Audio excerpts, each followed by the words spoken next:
নেতৃত্বে আমরা দীর্ঘদিন রাজনীতি করেছি, এখনো করি। বর্তমান সংগঠক আমাদের জনাব তারেক রহমান, আমরা তার নেতৃত্বে রাজনীতি করতেছি।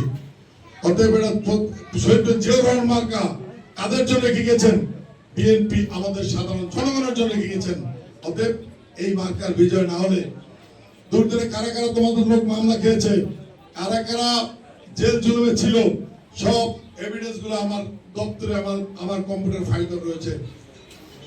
যদি ধানের শীষ বিজয় না হয় তবে কিন্তু আবার আমাদের ওই পরিণতি বহন করতে হবে। সংগ্রামী সাথী বন্ধুগণ, মাঠে ঘাটে আপনারা ছিলেন, কেউ বাসায় ঘুমাতে পারেন নাই। আমরা ফেসবুকে দেখেছি মানে আমাদের দেশে কোলা বলে, কোলার মধ্যে মশারি টানিয়ে সেখানে ঘুমিয়েছেন। এই ছবিগুলো আমরা দেখেছি, আমাদের ভারপ্রাপ্ত চেয়ারম্যান দেখেছে। আমাদের 5ই নভেম্বর বাংলাদেশের ঐতিহাসিক জনসভা বেলপার্ক ময়দানে 3 দিন 4 দিন আগে মানুষ এসেছে, এখানে রান্না করে খেয়েছে।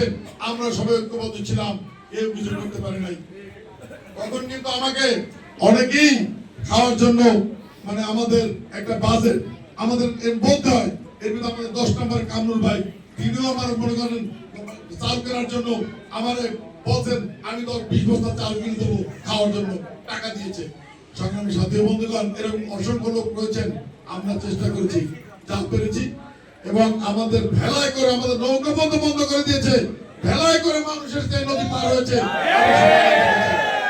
অতএব এইগুলো আমার একটি চেয়ারম্যান, ভারপ্রাপ্ত চেয়ারম্যান, আমি সাংগঠনিক আল্লাহ তাআলা তাকে এত মেধা দিয়েছেন, এত মেধা।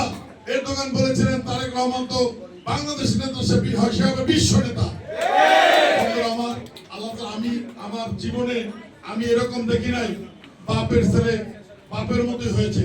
তিনি বলেছেন কবে কোন দিন আমরা কি করেছি তার দেখে বলছেন, আমি তাকাই রয়েছে, আমারই মনে নেই, কিন্তু সে তো বলে যাচ্ছে।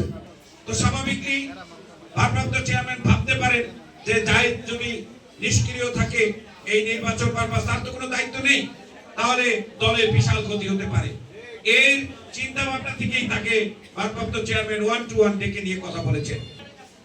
আমাদের যিনি দলের দায়িত্বে আছেন, আমাদের জাতীয়তাবাদী দলের ভারপ্রাপ্ত চেয়ারম্যান, তিনি যখন কাউকে 1-to-1 ডেকে কথা বলে, তখন বুঝতে হবে যে দলে তার কতটুকু গ্রহণযোগ্যতা রয়েছে। তার অবশ্যই গ্রহণযোগ্যতা রয়েছে বিদায় আপনাদের নেতা, আমাদের নেতা হিসেবেই তাকে ভারপ্রাপ্ত চেয়ারম্যান তার কাছে ডেকে নিয়ে পরামর্শ করেছেন। সংগ্রামী নেতৃবৃন্দ তাকে নির্দেশ দিয়েছেন এবং তার কাছে জানতে চেয়েছেন যে আসলে কি করলে আমাদের বরিশাল আরো ঐক্যবদ্ধ হবে।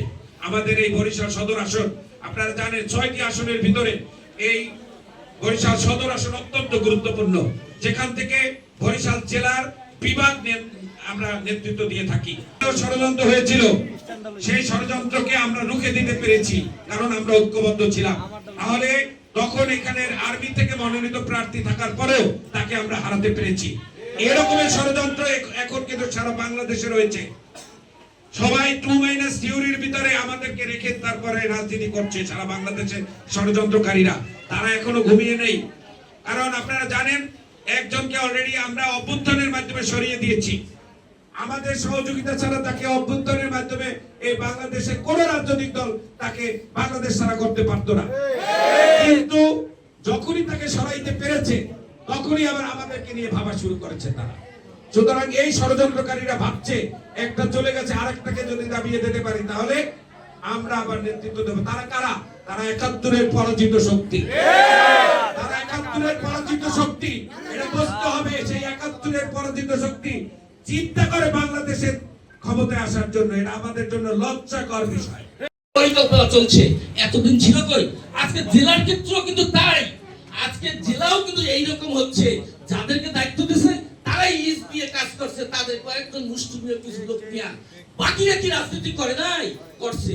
কাজে আমাদের প্রার্থীর কাছে এটা আমাদের আগামী দিনে দাবি থাকবে, আপনাদের সমন্বয় করে, সকলকে নিয়ে সমন্বয় করে আপনারা বরিশালে সুন্দর দুটি কমিটি ভোট দেন এবং আপনার নির্বাচন কমিটিটাও আমাদের সুন্দরভাবে আমরা আশা করি।